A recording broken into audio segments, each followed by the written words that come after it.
Okay, good evening, everybody. Welcome back to another set of webinar. This time we have with us Dr. Tan. Dr. Tan is our consultant urologist with Sunway Medical Center. And he's going to speak on an overview of prostate cancer, which is, of course, very common among the guys. So without further ado, Tan, let's go ahead. Oh, okay. Thanks for having me tonight. Thanks for taking time off to listen to my talk. And I'll try to share screen now. This works. Okay. So yeah, are you able to see my screen? Yes. Okay. Yeah. So Betty has entrusted me to talk about prostate cancer tonight, and of course, it's a topic that's very common to all in men, especially aging men, and mainly I will talk about what prostate cancer is all about briefly, and how we make diagnosis and stage it, and then some treatment options. Of course, I'm a urologist and I'm a surgeon, so the treatment option that I will be touching on will be mainly the surgical options. But I'll be elaborating more on the surgical options, but I will, of course, list out the full array of treatment that are available to patients who have prostate cancer. So let's move on. So prostate cancer, as maybe many of us know, is a very common cancer among men, second commonest, and there's very high incidence in the West. In particular, the North America, Europe, and these are the places where, and you can see on this map that's taken from WHO, you can see that the darker blue are where there are higher incidences of prostate cancer, and as you can see here, North America, Europe, Australia are very dark blue, and these are very high incidence places with high incidence of prostate cancer. And then the lighter blue where we are, and Asia is where the incidence are supposedly lower. And there are several reasons to explain this. Generally, the West has a 5 to 6 times higher incidence, and I mean we can attribute this to several reasons. For example, genetics, Caucasian race, or African descent. Men of African descent do have a higher predisposition to this cancer, and awareness. Most people who are, most men who are aware of this disease might come forward for screening sooner rather than later. And we have prostate awareness campaigns run by the Ministry of Health every year, and usually it's in November when it's prostate cancer month.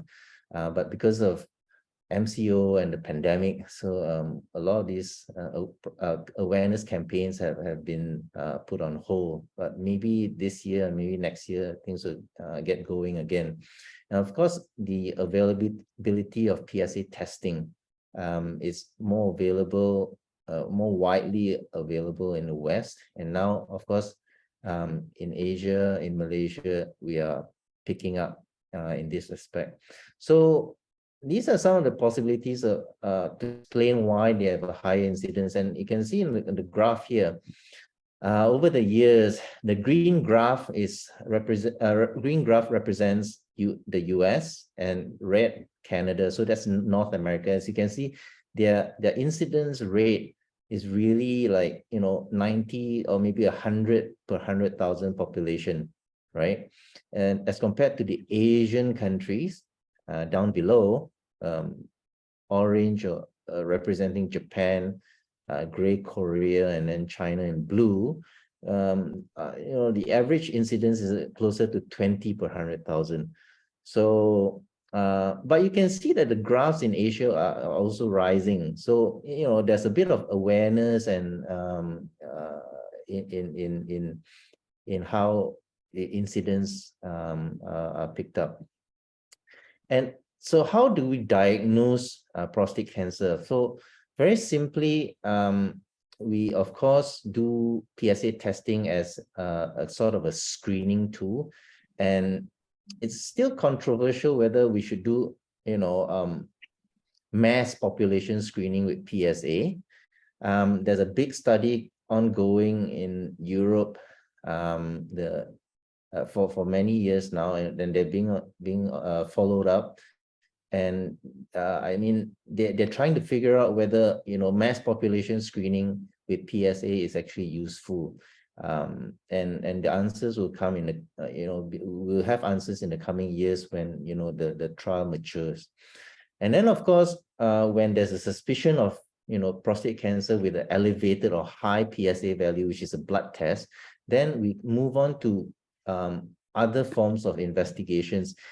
These days, I would advise the patient to have an MRI of the prostate.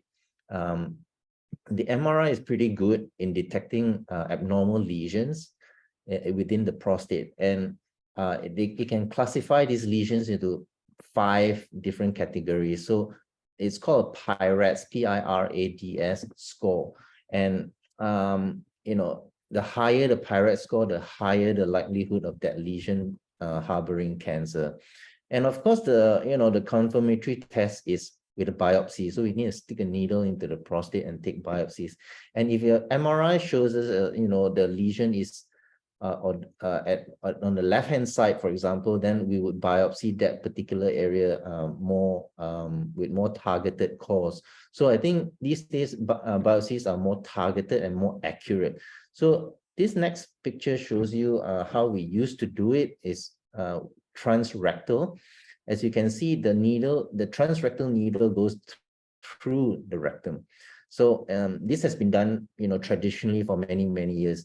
And in the last maybe 5 to 10 years, transperineal biopsy has been gaining popularity simply because the needle goes through the perineum rather than the rectum. So the bacterial load in that area is a lot less, and as a result, infection infection as resulting from biopsy has come down by a lot. And these days, in my practice, I almost always advise my patient for transperineal biopsy rather than transrectal. That I still do some transrectal for various reasons, but by and large, most patients get transperineal biopsy. Can I ask you, the PSA, how accurate is the PSA? So PSA is not specific. That's the problem with PSA. It is very sensitive. It can pick up cancer. If it's elevated, you can pick up cancer. But the problem is it's not specific. So it's not specific. It can be elevated for many other reasons. And very commonly, benign prostate enlargement because of age itself can produce high PSA. So it's not specific to the disease. That's the problem with PSA. So that's why MRI came along. In the past, I mean, there's been many derivatives of PSA, like, for example, PSA density, PSA doubling time, PSA velocity. And people have been trying to figure out how to make PSA more specific to cancer. But it's just not specific. You can't. You have PSA rising for infections, prostatitis, for example. UTIs can do that. So an elevated PSA does not mean cancer. That's the problem, right? So MRI is the in-between. So when you get a PSA that's high in a man who is at risk of having prostate cancer, for example, age and then family history, then you do an MRI to detect or try to detect if there are any abnormal lesions that you can target. So then you move on to biopsy. biopsying of these areas will then confirm, or or otherwise, or negate the presence of cancer. That's how it is. Can Does I that ask make sense? you? Yeah. Okay, how much is a PSA? How much? Because PSA Oh. is very readily available, especially among the GPs, and we have a lot of GPs in our audience. Yeah. Um, I don't know exactly how much. I mean, different labs, charge differently, but it's I, quite I cheap, don't right? I don't expect it to be expensive, because it's That's really, right. something they can do simply at the lab. Yeah. But I think that every PSA is worthy to. I mean, every elderly man, there is no reason, for example, in a medical checkup yearly to do a PSA. There's no reason not to. I mean, it's Yeah, quite. I mean, so like I said, the ERSPC trial, which is a big European trial that I was talking about, will give us answers as to whether doing PSA in everyone is beneficial. The result seems to be pointing towards yes, that PSA testing is beneficial. So yeah, as the results mature, then we can I see. advise. Yeah. Okay. So if we move along, Yes. Sorry. like I said, transperineal biopsy simply because of lower risk of infection. Mhm. And here's a picture. Here are some pictures of how the patient is set up. And they're usually here. I would do it under general anesthesia, and the legs, the patient's legs are up on stirrups. I would do an ultrasound scan, real time. The probe is still through the rectum, but patient is asleep. So then I'll scan the prostate, and then we have there are various types of machine that can fuse this ultrasound result pictures with the MRI pictures that we had taken, and we call it fusion transperineal biopsy. So fusion actually gives us more accuracy. So in this case, for example, the pictures here shows a prostate that has an abnormal lesion that's denoted in orange or yellow circles, and those are the abnormal lesions that are denoted, and we then would biopsy those areas with more cores. We take more So this is yeah. real time. You use this machine while in OT. Yeah, so it's real Oh. time. Yeah. And this is ultrasound? So it's fused. So real time will be ultrasound. MRI has been done before. So the Oh, machine I takes the see. MRI image and fuse it with the ultrasound image that's done real time. So because the MRI gives us the information of where the abnormal lesions are, and then the machine ultrasound real time gives us the prostate image that's real time. So the MRI image with the abnormal lesion will then be fused with the ultrasound image that's real time, and then the picture that you see here where the orange is how the machine tells us where it is, real time. Yeah. And so this other ultrasound is done by a sonographer, or so transrectal ultrasound is by us, by the operator. by the operator also? Yeah. Oh, okay. So this we is do like, it. Yeah. this is So I a think this technology is, very interesting in the sense that, it gives us a lot more accuracy.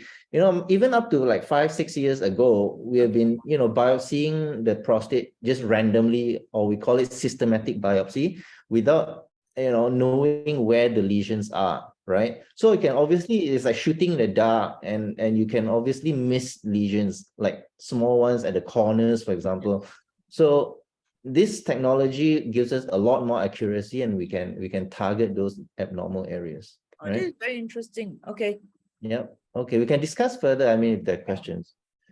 Then after we've diagnosed a person to have prostate cancer, then Then we want to know like what type of cancer it is, right?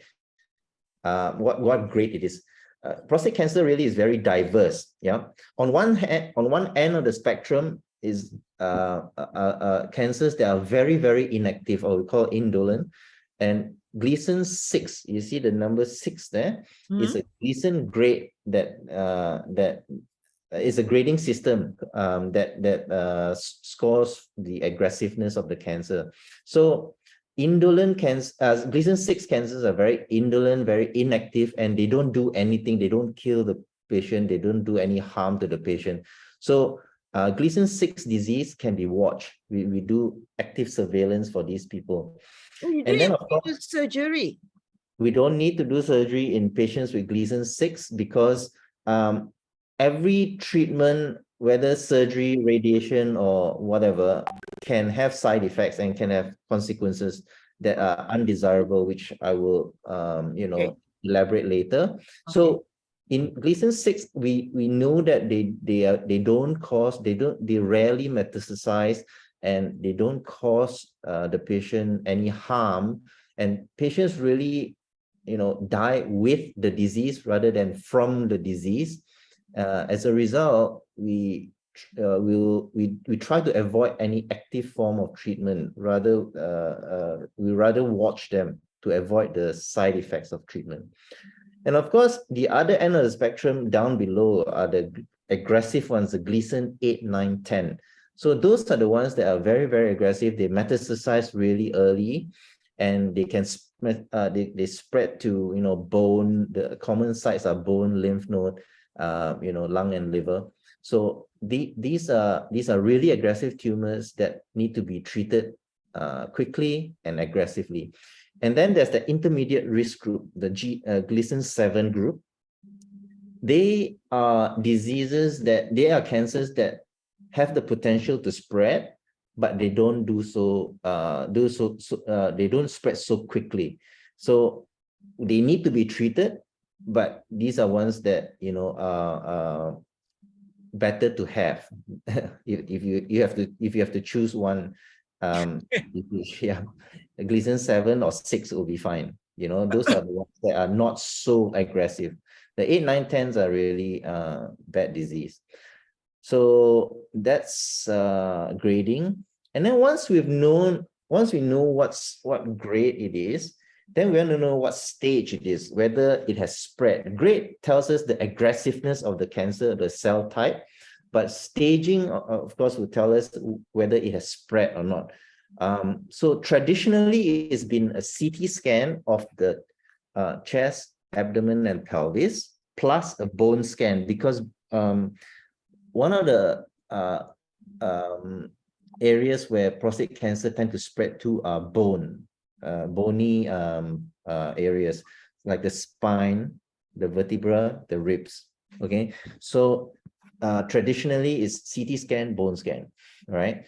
These days, we also have the option of using PSMA PET scan. So it's a PET CT scan that uses PSMA as a radioligand, and it detects areas where there are active cancer cells, because PSMA is taken up by these active prostate cancer cells. So we can, in some way at least, I tend to use PSMA PET scan nowadays because for many reasons, but one of it is, you do a single scan rather than 2 different scans, and it gives us actually a bit more information than the 2 scans, I feel. We can, of course, discuss this further. Okay, once we've already staged them, right, and then we know that whether they have spread or not. So basically, the staging tells us whether it's a localized tumor or it's a metastatic tumor. So that's a simple way of looking at it.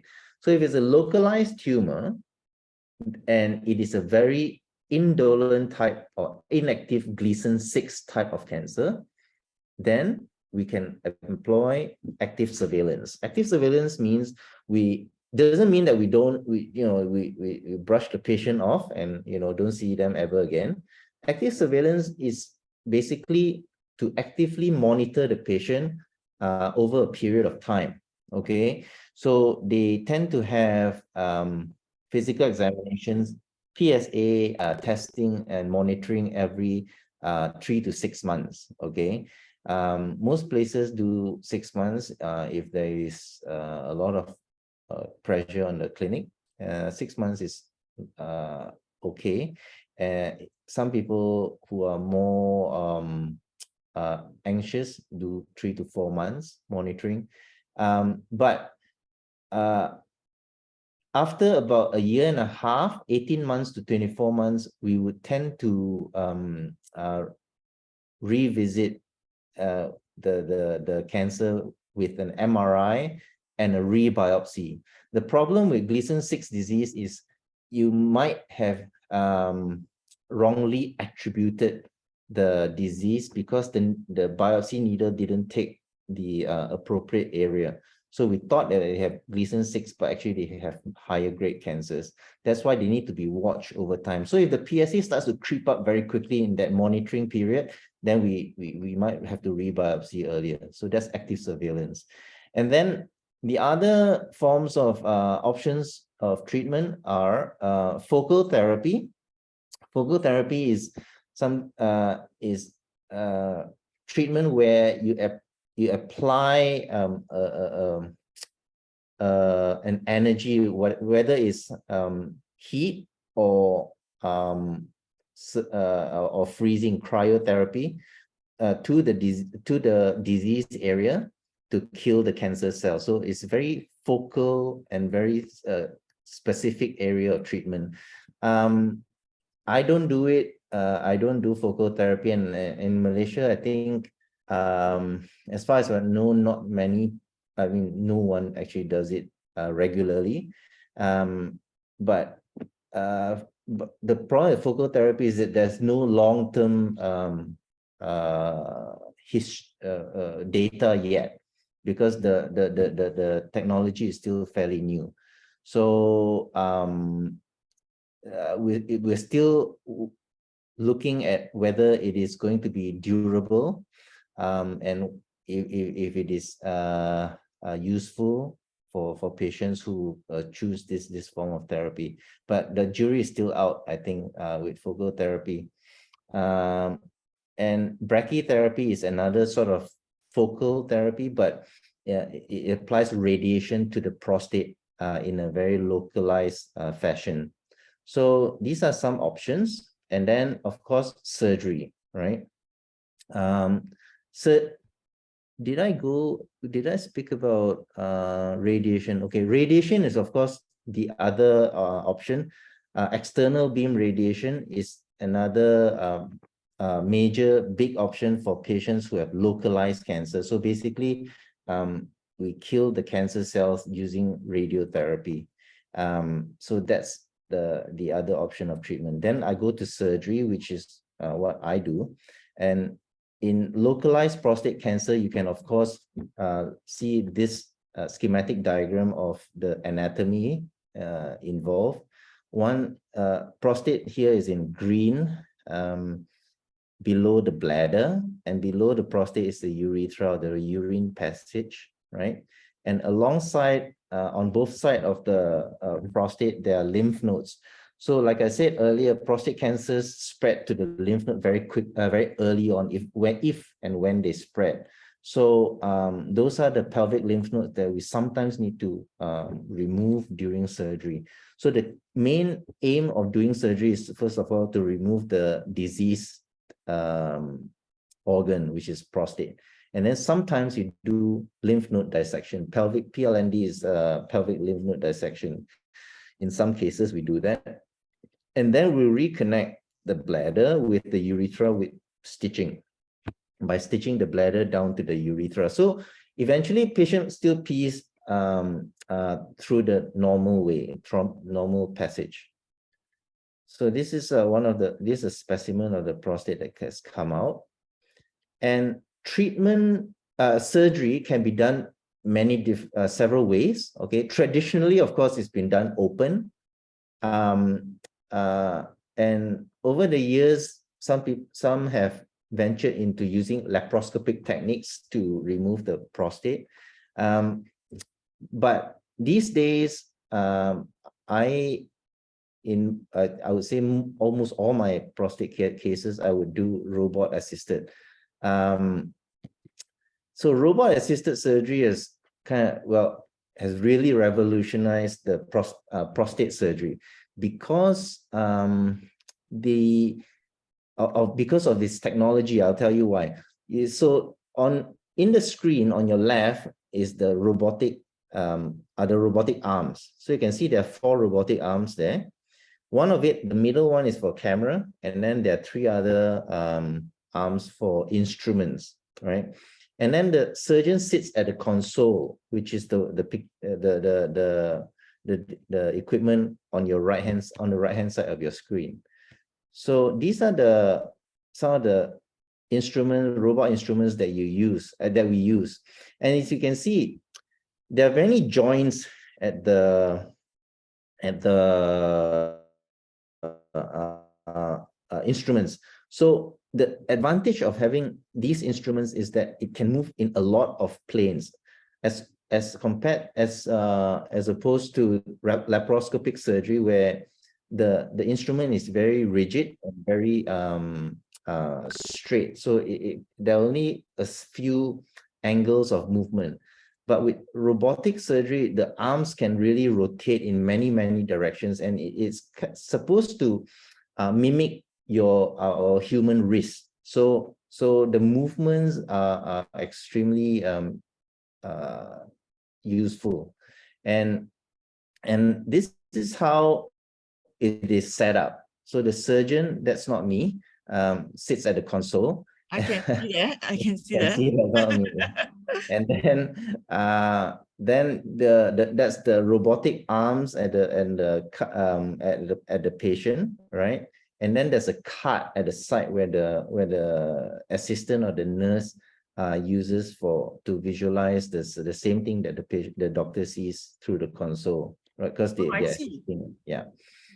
So what's the point of the nurses seeing that view?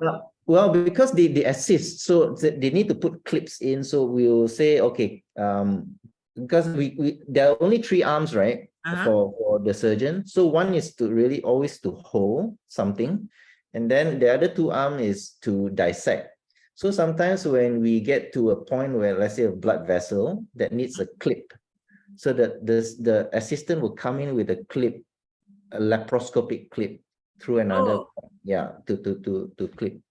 So the assistant in robotic surgery is really important. So you get someone who's experienced, the whole thing goes much. Yes, because you will have to clip the blood vessel, and if they can't see the blood vessel, it will be a problem.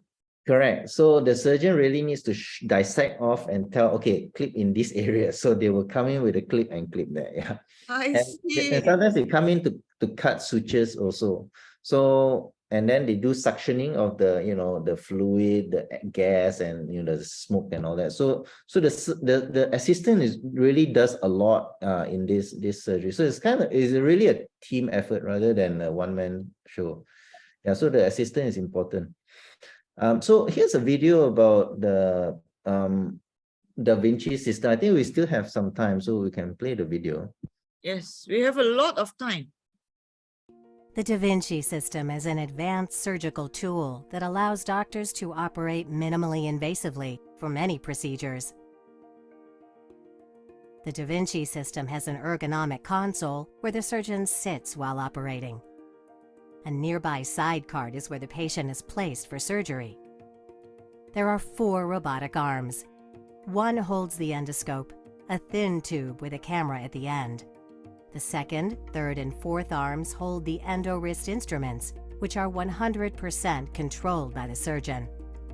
The surgeon views magnified 3D, HD images inside the patient's body. and the surgeon's hand movements are translated into smaller, precise movements of the endo-wrist instruments, which bend and rotate far greater than the human wrist. Combined, these features enable surgeons to operate with enhanced vision, precision, and control. Does it Yeah. is there a learning curve for this? For example, Oh, you've yeah. been traditionally trained to do surgery.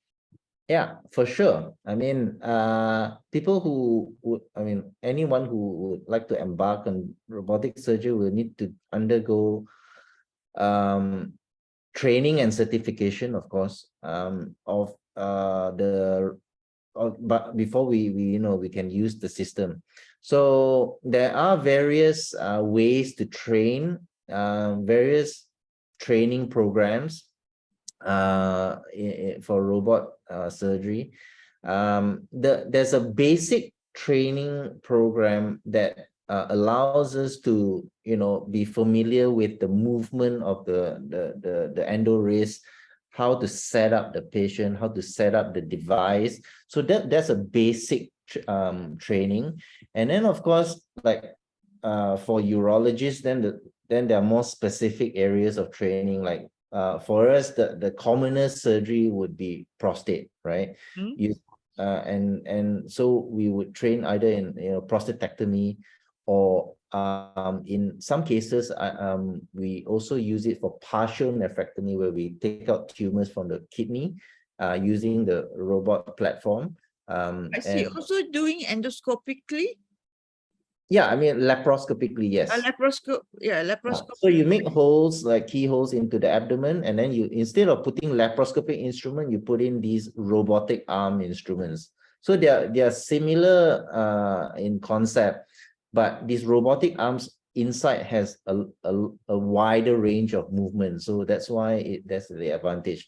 And the other advantage, if you heard earlier, is that the surgeon's view of the surgical field is actually 3D. So 3D, HD, and it just magnifies everything. So it's really quite a nice view. If you have time, you can come out to OT one day and I'll show you. And then, and this depth that do you get used to, let's say, looking at it real, like open up and robotic? Yeah, so it takes a little bit of getting used to initially, but if you play enough video games, you pick it up quite quickly. I'm sure. Yeah. So there's one other video that's quite interesting. This one. Okay. Yeah, maybe this one. This is quite interesting.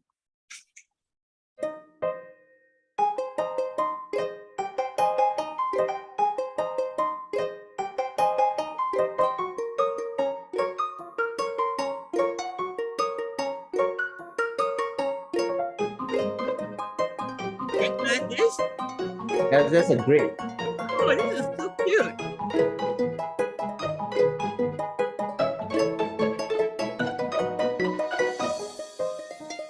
So how does your assistant go in there and help clip and everything?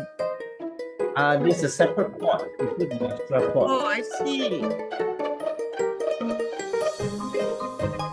We usually put 2 extra ports for prostate. In the end, there are 4 pots. That could be, well, It could be more. more. Oh.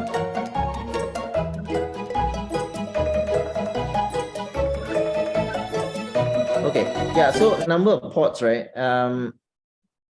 We have at least 4 ports. One is for the camera, the telescope, then 3 others for the robotic arm, so that's at least 4. And then usually 2 more for the assistant. Yeah. Oh, I see. So there's extra 2 more for the assistant. Usually, yeah. Yeah. Okay. Yeah, but like the robotic port is like 8 mm each, and the assistant port is 5 and 10 mm, so not big wounds. Yeah. So the systems that we saw earlier, those pictures are of the generation before this. So now we have the latest generation Da Vinci robot in Sunway. It's the XI. So previously was the SI, now it's the XI. So I don't know how they jump from S to X, but maybe it just sounds good. So this particular picture is of the XI, which we just acquired earlier this year. And the key advantage, I think, of this system, the new system, is that the arms are quite smaller, even smaller. So and they are very maneuverable as compared to the previous generation. So they really, I feel like they really put in a lot of effort and thought about the shortcomings or the disadvantages of the previous system, and improved it with the current system. So I mean, really hats off to these people who created this device. So this is what, and so this that's me, all right. Okay. And it came. Not the duck. Not the other guy. So this when it first arrived, this XI. So we were quite excited. Yeah. So as you can see, I think this old data from 2 years ago. In the US, there are like more than 3,000 installations. In Asia, 800. Europe, about 1,000. So there'll be more. I mean, there'll be more by now. And this is Southeast Asia. So Malaysia actually has quite a lot of installations. Not too bad. But XI has only come in this year and is only available here in Sunway. So I think that's quite an exciting development for us. Yeah. Have you ever had to convert a robotic surgery to an open surgery? Thankfully not. Okay, good. Okay. There is a question here, Dr. Soon asked, what if a patient gets PIRAD stage 4 to 5 and a prostate biopsy came back negative? Yeah, I mean, that's not unheard of, really, because PIRADS 4 doesn't mean that they have 100% cancer. I think if you go through the general data, generally we feel like most data will point towards 50% cancer rate for PIRADS 4. So even if your PIRADS 4 is 50-50, right? And PIRADS 5 is about 80% in most series. So I've got actually I just recently had a patient. Okay, can I stop you here and maybe explain to the ignorant person like me what is PIRAD? Okay, PIRADS is basically a scoring system for MRI. MRI prostate is very specific, right? And it is done by an expert radiologist. Okay, so just to make things simple. Okay, it's called multi-parametric MRI. So there's different phases that they look at the pictures. So it's quite tedious, actually.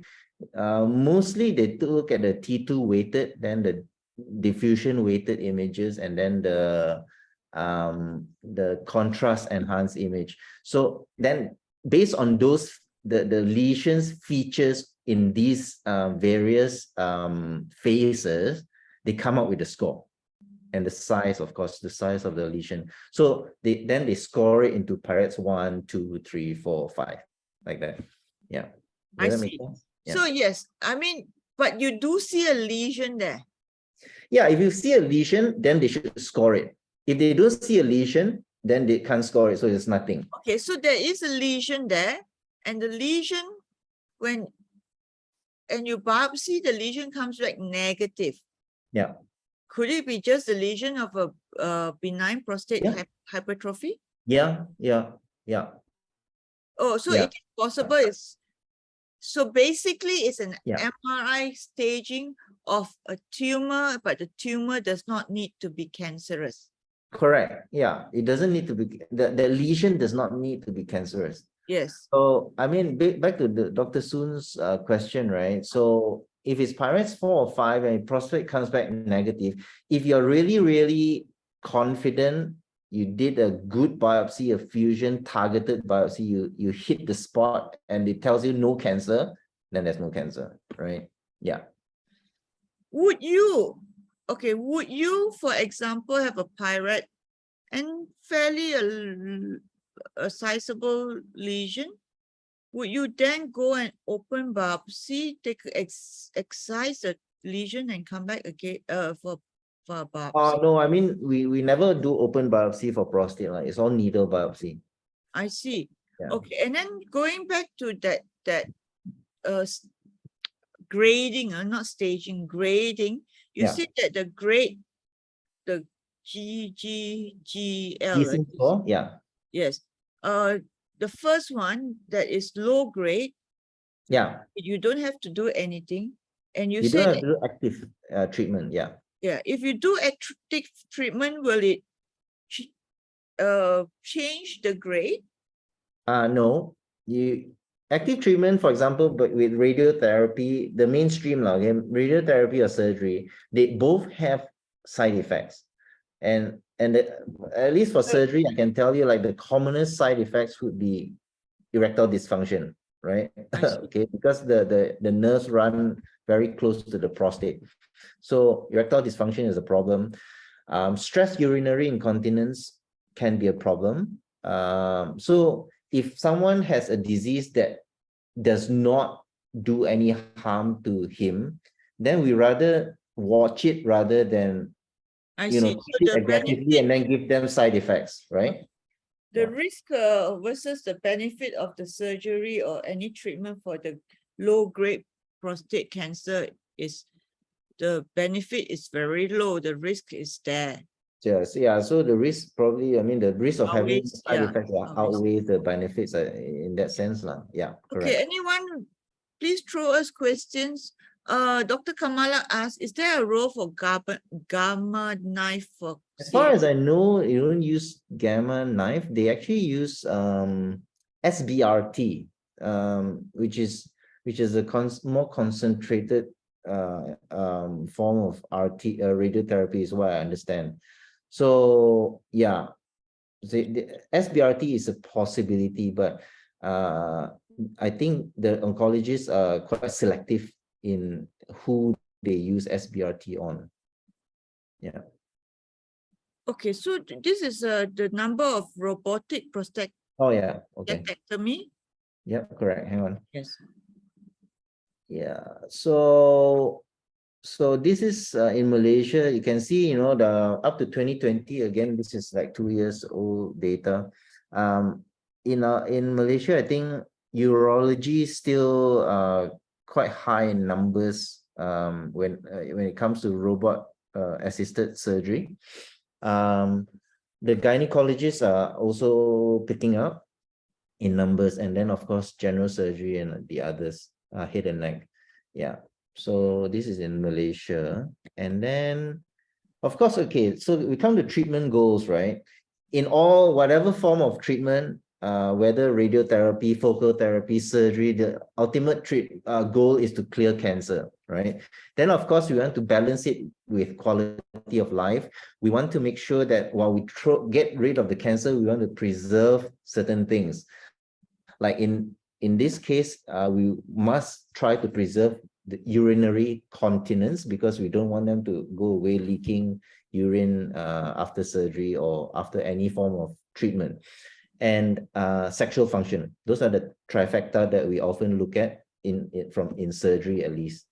And this would be our goal. Sorry, can we go back to the previous slide and can I ask you what are the chances, what are the risks for urinary continence and sexual dysfunction after a prostate cancer? Yeah, so that's a really good question, right?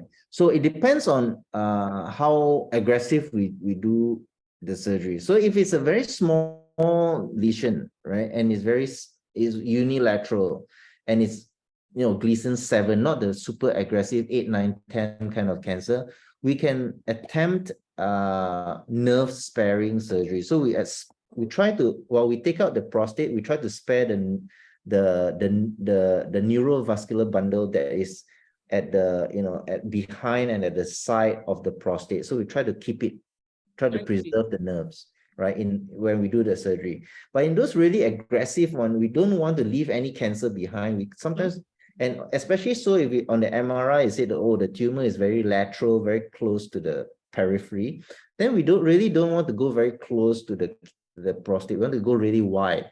And if you go really wide, you will hit the nerve, right? So it's a balance, right? So some patients, especially the younger patients, lower grade tumor, we try to preserve the nerve, and as a result, we can try to preserve sexual function.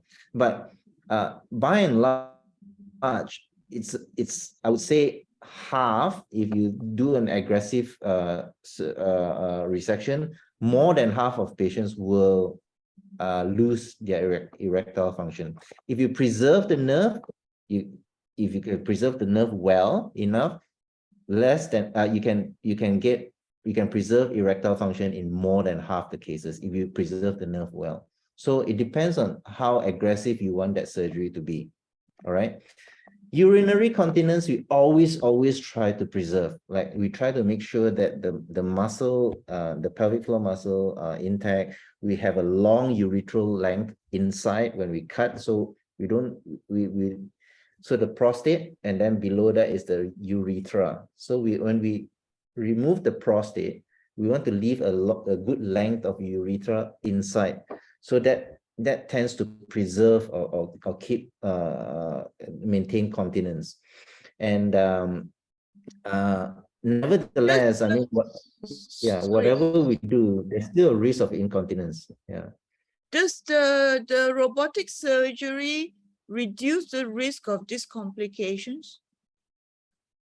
It reduce the risk. I would say for sexual function, to a certain extent, yes. If you're going to embark on nerve sparing surgery, I think robotic surgery gives you the advantage of a very magnified view, so you can actually see roughly where the nerve is, as opposed to, you're doing an open surgery. It is really basically just naked eye. Some people use the loop, you wear the magnifying loop to do surgery. Yeah, you can do that. But the other advantage is of robotic surgery is that the movement is really stable. So even if you have a bit of tremor in your hand, it doesn't translate to it gets shut out at the robotic end.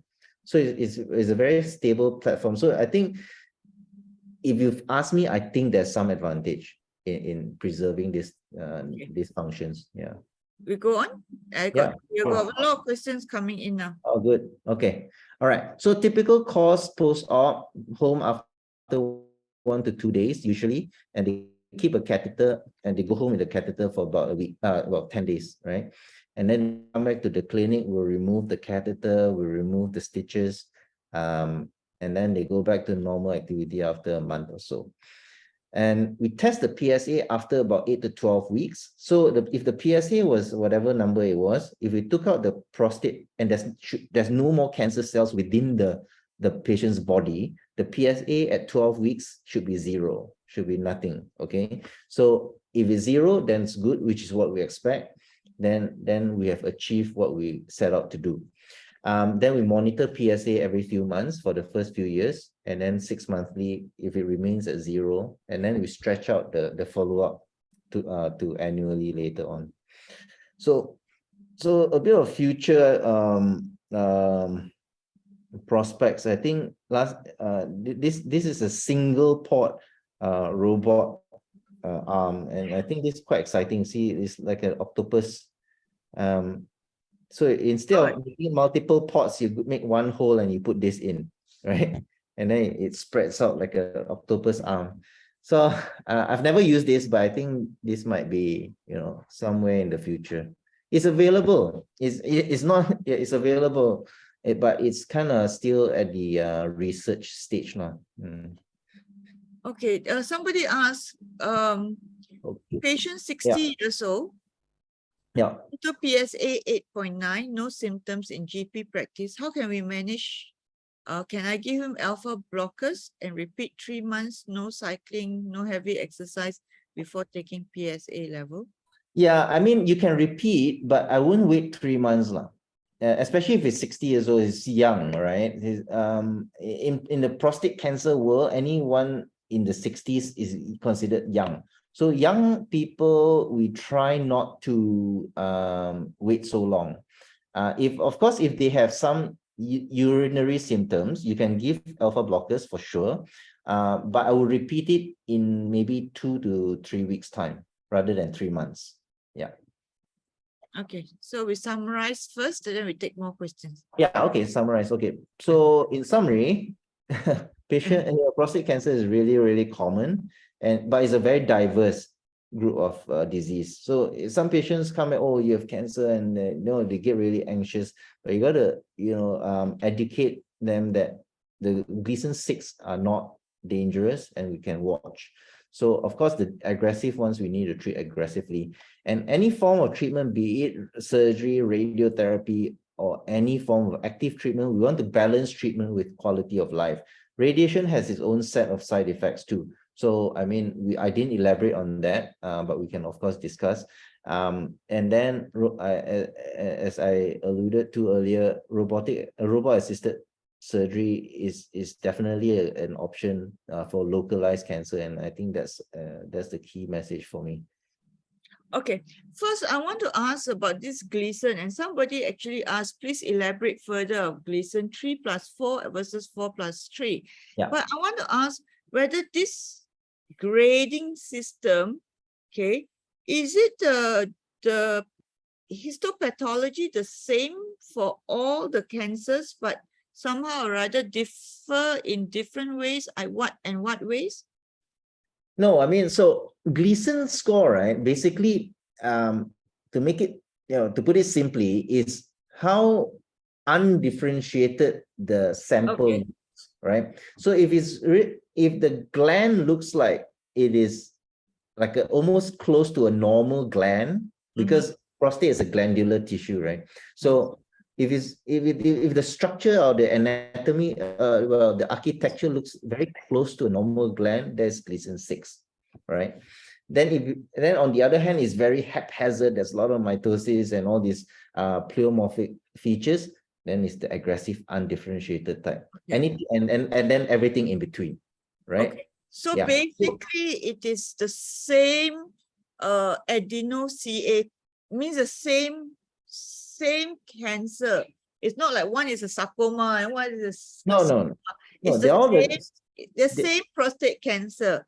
It's just that some have very high mitotic counts. Very undifferentiated or very differentiated. Yes. Okay. Yeah. So how about this Gleason 3+4 and 4+3? I don't. So yeah, so that's where it comes to differentiating the nitty-gritty points lah. So 3+4, 4+3 is still 7, right? Correct. So Yes, they're both intermediate group, right? Correct. But the number in front denotes the what is more prevalent.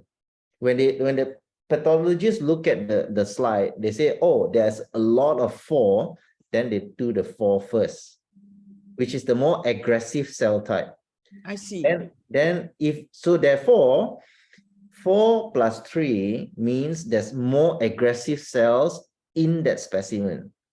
Okay. As a result, 4+3 is the more aggressive form of Gleason 7.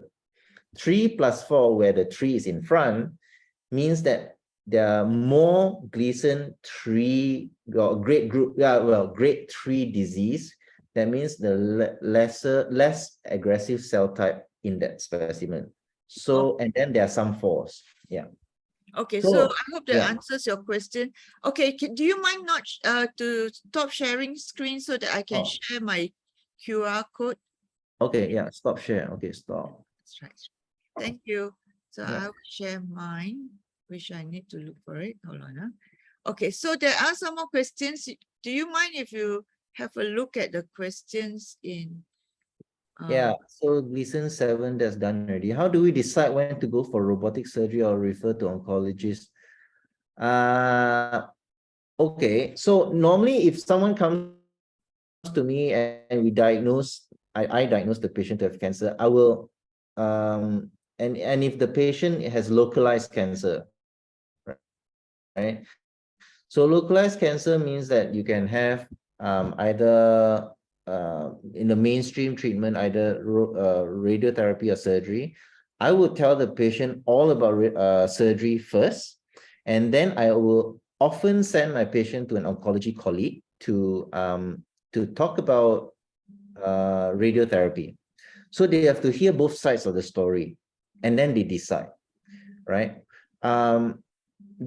But there's a slight advantage of surgery in younger patients.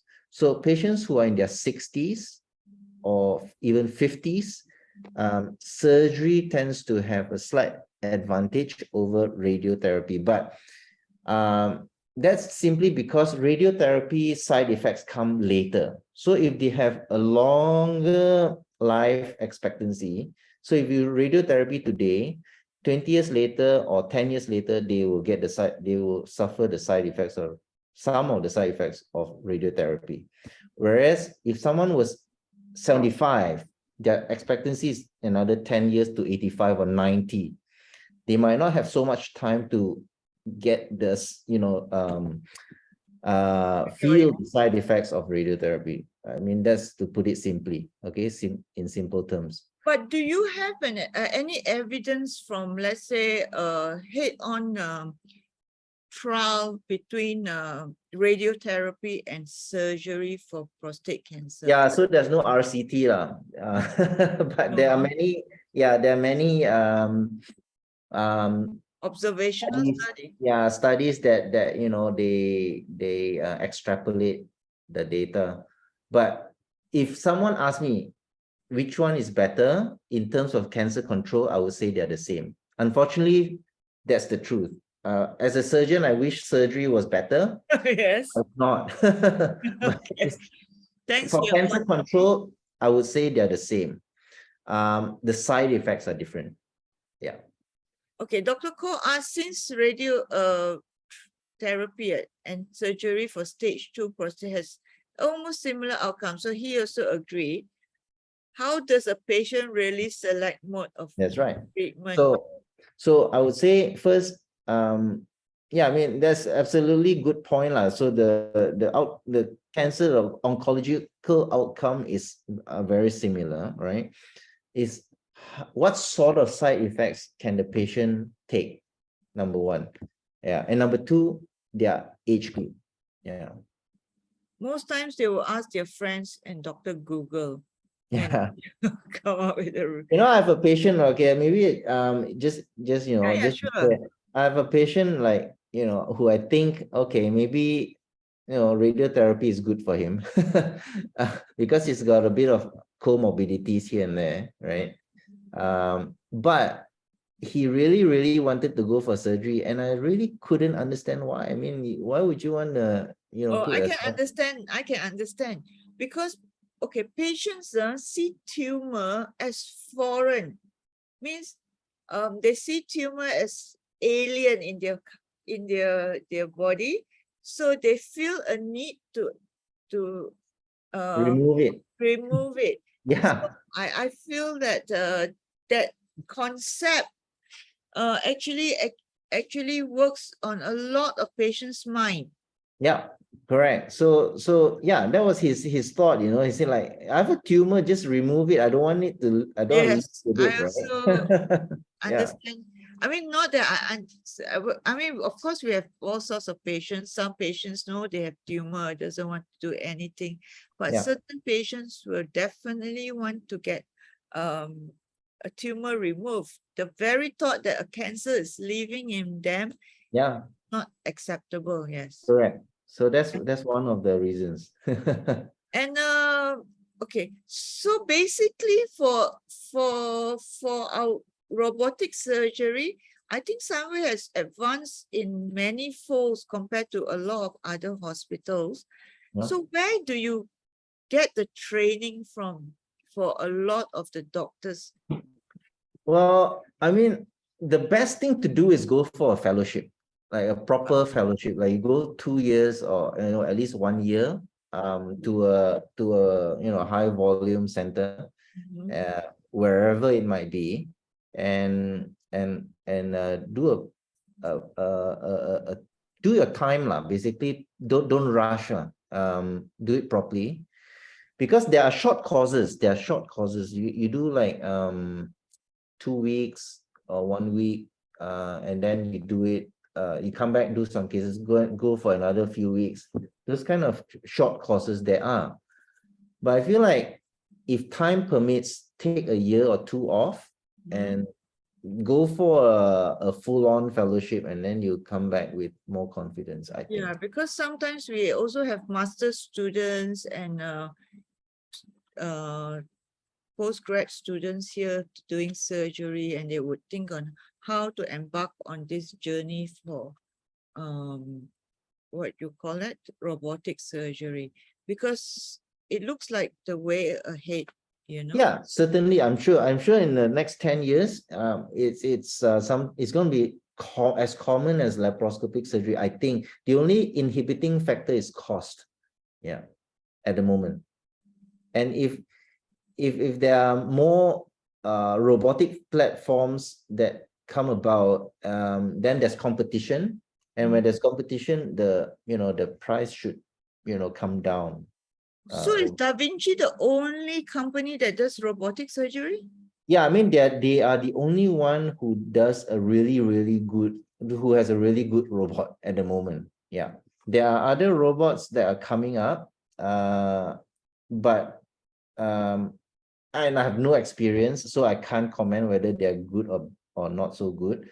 But there are certainly new platforms coming up. Yeah. But it's difficult to catch up when you already been in the market for some time. Sure. And like I said earlier, pioneer, they really put in the effort to to improve the system over the generations, the different iterations over the years. Yeah, so you can see that they keep improving on the system, so which is really good. Can I ask whether the robotic arm from the previous generation can be used for the current generation? If not, it will be a real waste. No. Yeah, so it's different, completely different arms, right? Oh, so cannot be used for the new The generation. instruments, the old generation instruments cannot fit into the new gen. Yeah, so that's how they make money. Oh my God, it's how all my gadget works. Yeah, that's how it is. Oh, that's how they sell new stuff. Yeah. Oh, it's been very good talk, and okay, I have to admit I made a mistake. That's why nobody came in initially, because I sent out the email to all the 500 registrants and gave the Zoom link for yesterday's webinar. So while you were talking the first 10 minutes, I was busy sending Zoom link to all the 500 people, and I was sending Zoom link to everyone, so the numbers picked up. I'm so sorry. That's okay. We can have another one in a few months. Yes, Next year, maybe. Yeah. Oh, okay. If you are a nurse, you can't scan the QR code because it's for doctors. So we'll stop sharing now, and we will stop recording. Yeah. All right. Okay. So